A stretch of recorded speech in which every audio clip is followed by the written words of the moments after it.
Hey, everybody. Welcome to another episode of the Fort Wayne Local Podcast. I'm your host, Jake McAfee. Today, we're joined by two special guests. It's our first time going double barrel. So we'll see what kind of journalism chops I have here. We have Chris Howell and Michael Brown. Bienvenidos, gentlemen. Thank you very much. Yes. Today we're here to talk about the organization that they started, La Liga Pequena. We'll jump into all that, but first I want to give a quick background. Both these guys went to Bishop Dwenger High School. Chris went on to pursue baseball at Taylor University in St. Francis, and Michael went to college at Iowa, where they later teamed up to go on and form this charity. So, gentlemen, tell us what is La Liga Pequena? Well, I guess we can start with our mission statement is to provide a creative and physical outlet for at-risk youth throughout the world. But really what it is it's separated into kind of two sectors. And one is kind of a boys and girls club style where we teach kids basic morals and principles of teamwork, confidence, accountability, and basically just let them have a good time playing the sport, learning the sport. And we give them fruit, give them water, which providing these kids with the meal is a really big thing. Provide them with T-shirts. And then we have a different sector that's kind of like a baseball academy where we're developing a team that will go and compete in tournaments and will kind of travel around and be more competitive, but still have the basic principles and backgrounds that we want to instill, in the boys and girls club style as well. So we kind of have a competitive style, and then we have a have fun and take care of kids style. Okay. And just before we go back on how you got to this point, can you give us kind of a current snapshot? I know you kind of just did, but like how many kids you have, that type of thing, like, and how long you've been doing it? Sure. So we started back in 2015, and we're in two locations. We're in Medellin, Colombia, and Amalfi, Colombia. And in both of our locations right now, we have anywhere between 25 and 30 kids usually. And at some of our camps, like introductory camps, we've had as many as like 88. So as we've kind of been asking more out of them, it's kind of progressed into what it is now.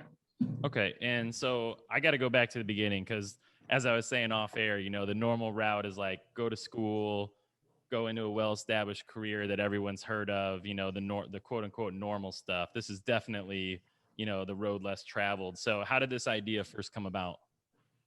It's a pretty interesting backstory.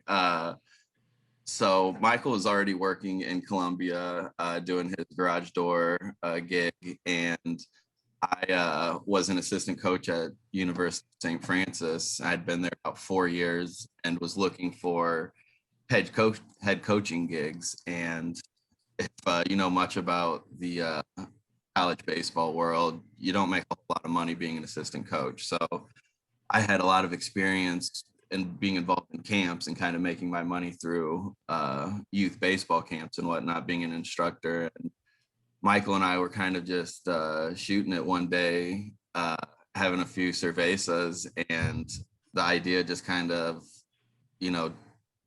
came up of, well, what if we ran a baseball camp in Colombia? And it wasn't really that serious of a thought. It was just like, what if we did it? And I remember the one thing we came away from it with was if we played catch in a park and one kid came up to us and we taught him baseball, that would be a win. That was our first thought of it was we have one kid that comes up and just is curious about baseball and wants to learn how to play, that'd be great.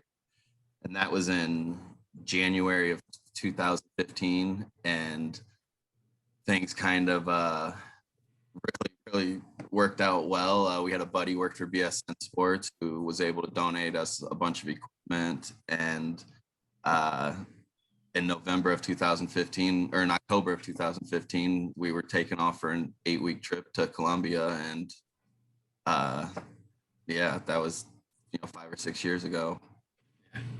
And so why Colombia? Was it because Michael was already there, or like did you just see a need with what was going on in the country at the time? Like why Colombia of all places?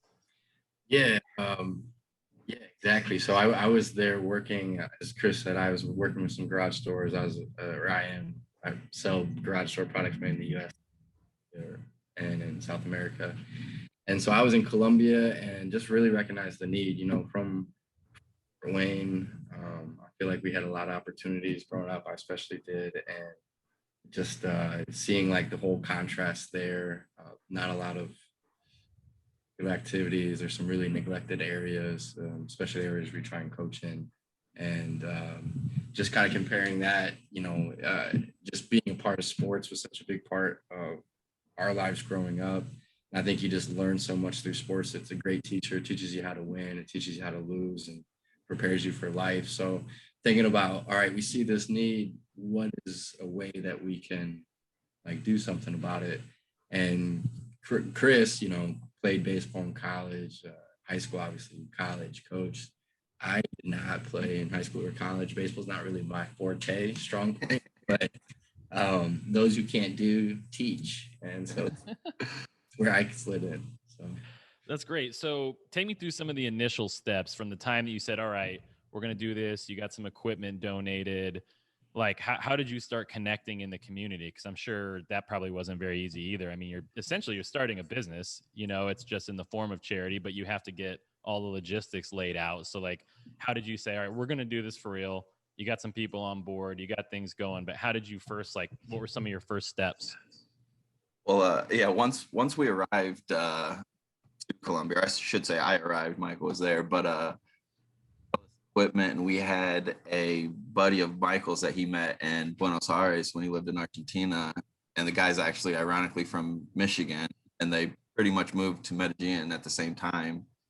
And he had a connection with the YMCA there, where they set up a meeting with us, and they're like, we got a group of kids that we're doing outdoor activities with and trying to introduce new activities with, and we have a soccer field that you can use to teach them. So through the YMCA, we got kids, and we had a place to practice, and we had equipment. So that was all we really needed initially to get started. We didn't have any funding at all, and we were both fresh out of college, so we had no corporate funding, and we personally didn't have any money. So really all we had in our initial steps was we had equipment, we had kids, we had a place, and we had us willing to teach them. That was really how La Liga completely started.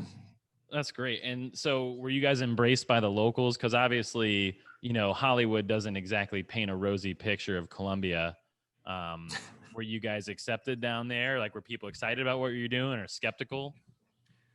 So we, at the beginning, as Chris said, we kind of teamed up with the YMCA. So I think it was like the first like 6 months or something, right? Like the first 6 months, they were going with us. And so we kind of got introduced to the neighborhood and everything through there. And we always made a point of like, you always got to get in touch with the locals. So like we would buy our bananas from the little market there. We would, any chance we had to inject a little bit in the economy there, buying sweets or all the waters and stuff, we source all that stuff there. And that kind of helped to like establish a few relationships. But yeah, getting introduced by the YMCA, I think kind of grandfathered us in. But then honestly, like after 6 months, they started, I think the volunteer phased out or something. So the project stopped, but we didn't want to stop going. So then we kept going, and but like we just were showing up, and people recognized our shirts. And so we got, in that sense, we already like grandfathered in from like before, because like I said, it is like definitely an at-risk area. And so you do have to be embraced or you're not welcome there. So yeah, luckily we've had a great opportunity with that. And so we're in 2 spots, and each time we have a spot, it's always with a unique relationship with that area. Like we get introduced there, like I said. So as we're looking to expand and stuff, you have to kind of go about it the right way. Because if you just show up uninvited, that's just not really a respectable way to kind of make an entrance. So you just ingratiated yourself first and became part of the community versus just like showing up to save the day. It was like like I said, we're buying your food there, like doing your thing, and then slowly worked your way in and kind of built trust little by little. Yeah, and now like all their T-shirts, because they just see the T-shirt, and one time there's one of our coaches was going to buy bananas, and he was newer there, and so he was going like up the street when he should have been going down the street. So like one of the neighborhood security guys, if that's what you like, stopped him, was like, "Where are you going?" And he's like, "I'm just going to get bananas." And he's like, "No, where are you going?" And he's like, "No, I'm just getting bananas." He's like, "I don't think you understand. You can't go, and I need to know who you are." And he's like, "No, baseball." He's like, "Oh, you're with the baseball team? Oh, okay, yeah, sure, man. You actually got to go one block down to the right, and then here." But so we have been embraced by the locals and the people there. Definitely, we've been very fortunate for that. That's awesome. And what was a moment where you realized like this thing has legs, like it's gonna work? I'm sure it was a lot. I mean, you said you had the idea in January, got it going in October, so I'm sure it was a lot to get it off the ground. But when did you start feeling like this thing's gonna work? You know, a lot of the stuff we did, we were so naive to. So I think we dealt with a lot of the failures very well because we didn't even realize that we were failing half the time. I mean, it was such a new thing for both of us, trying to establish. Neither of us have been involved in non-for-profits before. So, I mean, so much of the paperwork Michael was filling out and having to do was he was doing for the first time. And shout out to Nick Hirsch. He helped us out a whole lot with all our legal stuff, but we didn't know so much getting into it. So I think there wasn't even really, you know, a point of second guessing yourself because, you know, we were just doing, you know, we were just trying to get by. And then, you know, once maybe I think we started hiring, what was it? When did we hire our first coach, Michael? Yeah, we started part-time help like towards like a year into it, or maybe like even somewhere around a year into it. Yeah, once we got some coaches, it was like, okay, we might have something here because Michael was trying to run a business in the garage door. I'm back in Fort Wayne, and it was really, really difficult. But once we got a coach, now we have multiple coaches. Life really, really got easier when it's just, all right, run this week, take care of it, come back and tell us how it's going. That's when I think it really got legs, and we really like, oh man, we can actually do something when we don't have to physically there every single practice. Yeah, for sure. And what were some challenges? What were some stuff where maybe some roadblocks or some places where you stumbled? Oh man. I would say the biggest was I didn't know Spanish when I went there. So Michael was, you know, I was the baseball guy supposed to be teaching all the instructions, and Michael had to translate every single word for me. I mean, I literally knew "Hola, cómo estás?" That was about it. So him, at least for me, that was one of the things that was really difficult for me to just, when you have, you know, 25 kids and only two of you, and one of you can't talk to the kids. It was a huge challenge and just something that was so frustrating at the start. And did you have any issues with the government there? Any local government issues, or like you said, where once you were a part of it, it was easier, or was there any bumps with that? In Amalfi, we've been in Amalfi for 5 years now. I think it is 5 or 6 years, 6 years. And so this is our second administration that we've met. And so we've been kind of like building towards this project of getting them a field, because there, for instance, some of the challenges is soccer's king here. So there's no place to play baseball. Mm-hmm. Worst hours available. And a lot of these places, if there's no lights, playing at night is like can be very dangerous on like the walk home and stuff. So one of the big things we've been trying to get to is getting a field built.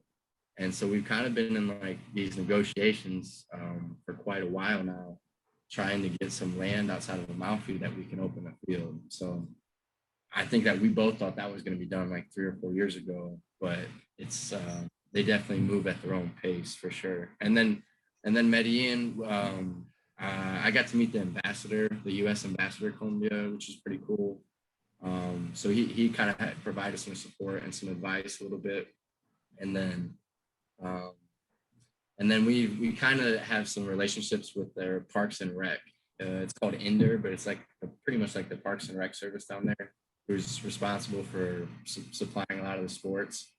So yeah, every once in a while we'll partner up with them and stuff, but we're kind of realizing that if we really want this to like stick and how we envision, sometimes you kind of have to blaze your own paths a little bit.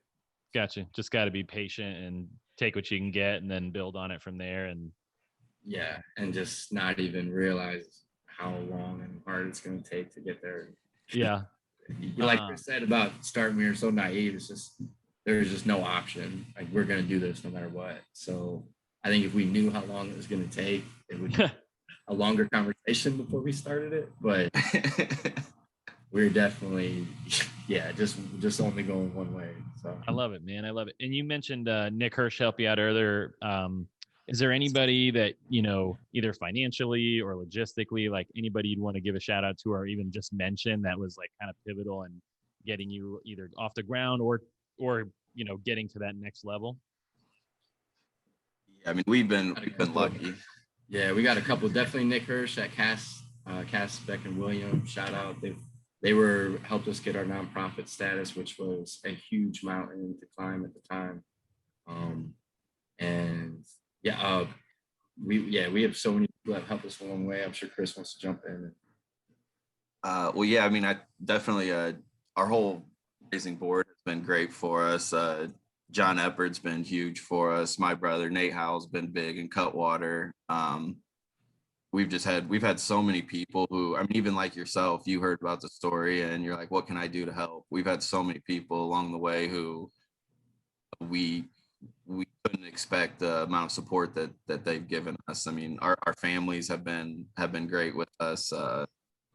And honestly, a lot of people have been so patient with us because, you know, like our first golf outing we ran 5 years ago, we had no clue what we were doing. It was 45 degrees and raining. I mean, it was, and you know, all of our people have been just so supportive of it. So there's not you know, I don't think we have long enough to actually say everyone's name, but yeah, to everyone, thank you. We do appreciate it. We've had so many people. No, I wanted to make a point of that because it's kind of cool how this is built, and it is built like, I mean, you started with an idea and then it's kind of spread. I mean, as soon as I heard it, my first thought was, you know, of course, someone from the Brown family is doing something random. That was my first thought. and then actually, like, the more I learned about it, I was like, wow, that's really cool. Like, that's a very different and unique and selfless kind of thing. So what's the ultimate goal for you guys? Like, aside from, I mean, you mentioned, you know, you started with the camps, now you've kind of graduated to, like, you know, maybe more of a competitive travel system. What's the ultimate goal? Like, where do you see this going? I think the ultimate goal for us would be fully funded, sustainable baseball leagues throughout the world. You know, we're in Colombia right now, but we would like to expand this all over and have kids not have to worry about finances when it comes to playing youth sports. We want it to be fully funded. We want to use our own people for everything. So we teach these kids then become the coaches, the umpires, the staff. And it's just a cycle of baseball being taught and learned and giving back. And, you know, it's, we want, like I said, just to be sustainable, to be able to not worry about, I think it's such a travesty if a kid has to worry, if a kid can't play a sport because he can't afford it. You know, when you're a kid, we're given so many things and it wasn't ever thought about, how am I going to afford to play it? You know, if you wanted to play PAL football, if you want to play football for your school, we worked around it. And there it's just an option in a lot of places. And we want to give that an option in places. Definitely a reminder of, you know, what we have going on here and how I know at least the three of us grew up, you know, very similar and very, very blessed, you know, and it's easy to take that for granted. So now that you've got the scars, the School of Hard Knocks, like, what advice would you guys have for someone starting something like this, even if it's a different field, but the nonprofit sector is a lot tougher than people realize. What advice would you guys give, or would you give to your younger selves when you were jumping in? You want this one, Michael?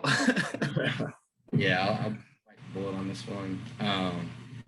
Yeah, I would say that we tried to do, and like, especially like I tried to do a lot of this, like we tried to do a lot of this ourselves before kind of like asking people for help. And I think maybe we got other people involved earlier on, that would have kind of helped accelerate the growth. Just because, man, I remember like just teaching kids that they could run through first base was a war of attrition for like 6 months. These soccer players had never seen it. They didn't understand why you can run through first base. Not in Spanish was just not good enough to do it. And then as soon as we hired like a Colombian coach or got a translator come out one time to help us and stuff, it was just like, wow, man, this is so much easier. So it seems like the more and more we get other people involved and delegate, we've just been crushing shit, to be honest.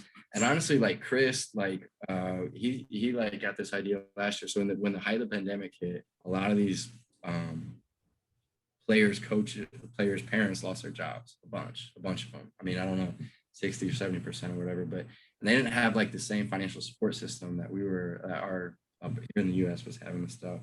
So like it was just like hard times. And I remember just talking to Chris about after practice, just like how, you know, just shitty the whole situation was. And he had this idea that we should do a food drive. So he put it about on Instagram. And then all of a sudden from like one idea, let's help a week, it grew to like 21 plus weeks that we had 50 families we were helping with food drives every week. And we were just, you know, what me and Chris weren't paying for all that. We were just putting the dots together, and we had like this huge outflow of support.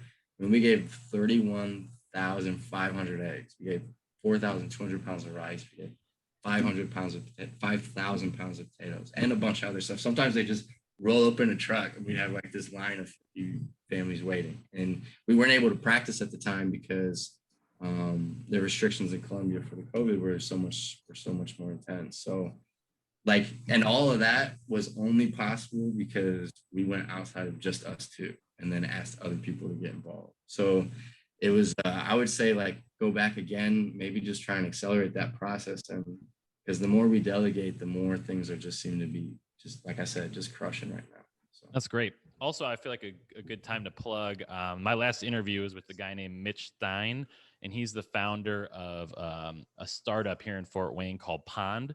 And Pond is bringing together nonprofits and tech providers for nonprofits. You know, it kind of fits right into this interview. I'm sure he's going to, I hope he sees this, and you know, that might help too. Like, 'cause it'll connect people with like the tech that they need to do the financing and accounting and marketing and stuff like that. And it's really hard to do all that while trying to like provide the actual service. So I feel like I should throw that out there since I literally just interviewed him. So how can people get involved? You talked about everybody that's been jumping in. You want to start with the golf tournament? I know you guys have a golf tournament coming up here. Yeah, so the golf outing is August 14th at Riverbend Golf Course, and that is definitely our biggest fundraiser of the year. And if you'd like to get a foursome out, it's $360 a team. You can contact me or Michael. You can, if you'd like to sponsor a hole, $100 for a hole. Honestly, if you'd like to just come out and, you know, we'll have some stuff going on. We'll have lunch, and if you want to come out and just be part of it, it's August 14th. But yeah, our Venmo account for anyone who would like to sponsor a hole is just at La Liga Pequena, or you can donate at our website at laligapequena.com. But yeah, we just like to see you guys. So anyone want to come out with a foursome, want to sponsor a hole, come out and have some lunch and hang out August 14th at Riverbend. Is that your main source of income for the business, or how is there anything else? Or yeah, that's about that covers about 80 or 85% of like our operating budget. Nice. for the year. And but we do have some people jump in and donate throughout the year. We have a mailer where we kind of send out updates, some newsletters and stuff. So we have like 300 people on that list. Who, if anyone would like to join, we can give you a link to share as well with Jake. But you kind of get included in the news and stuff. But yeah, this covers 85%. But like as we're looking to like open up like new neighborhoods. Like one thing I think is so sad, some neighborhoods there, they can't hang out together because they're just pitted against together, and there's so many like gang activity in between. And sometimes it's literally just 2 blocks up to 2 blocks down. I think if we can start getting sports in some of those places and have them break those barriers when they realize, hey, they're just like me and they're playing together and stuff. I think that would be great. So, so the golf outing is huge for us, but we are, we're always looking to expand to like new places, because a lot of kids need baseball. And one last thing, if I can jump in on like the ultimate goal, as Chris said, building these fully funded leagues, as we start to ask more of these players, we're starting to get the expectations are going through the roof too. So now if they want to participate, they have to sign a contract. Whereas the first year it was like a wildcat. Anyone who wanted to show up, we took you in right then and there. But one thing we really envision is requiring mandatory English classes that want to play on the team, because that'll open up doors off the field. If it's coming to the U.S. and study on a scholarship, that would be, the best case scenario. But if not, maybe you just have access to a better job market down there. Like the minimum wage down there is like $260 a month, and 80 to 85% of the population makes it. So that's just is what it is. So if we can just open a couple doors and open some opportunities, I think that's when we can really make some change. In Colombia, I think it's 11 generations to get out of poverty is the study done there. So if we can just accelerate that, I don't know, to 2 or 3, like I think, yeah. So that's the ultimate goal is really open up some doors off the field. And the only way we're able to do that is with through people's generosity. So thanks to all our donors from the past. And if anyone would like to get involved, please reach out to us. We'd be happy to have you.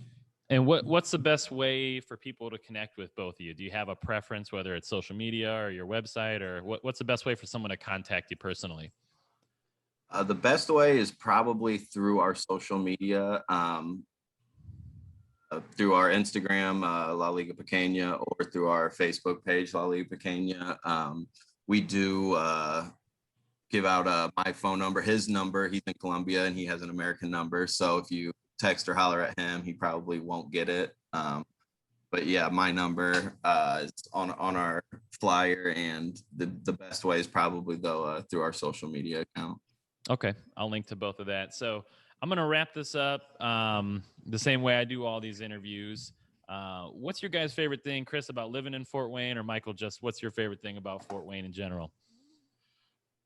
My favorite thing has been, I grew up right outside of downtown.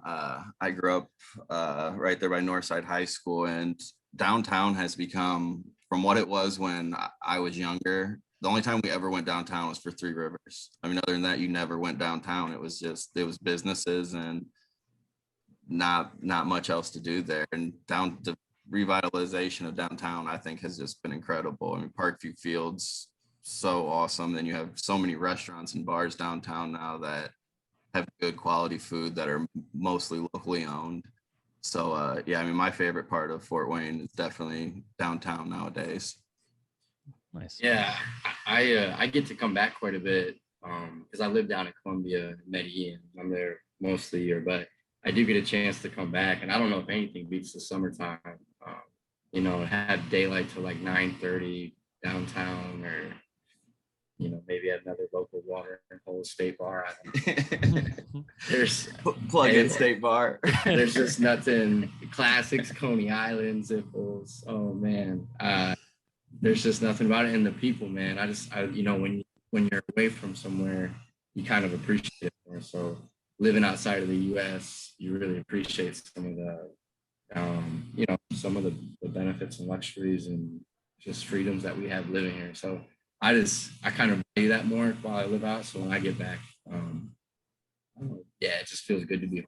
So. I agree. Especially I was in Orlando for 12 years, and coming back, it was definitely like people is what stood out to me. It was just so nice. It's just a different culture here. And like all the stuff I thought was so lame growing up is I think what I appreciate most now, just people are so friendly, and I don't know, it's just an overall good atmosphere. But well, guys, you guys are awesome. I appreciate your time. What you're doing is incredible. Very, very selfless and very, very fun to watch. So we'll link to everything in the show notes, and we'll definitely be rooting for you. So I appreciate it, guys. Thank you. Thank you so much, Jake. Yeah, Jake, thank you. I really appreciate it. All right. See ya.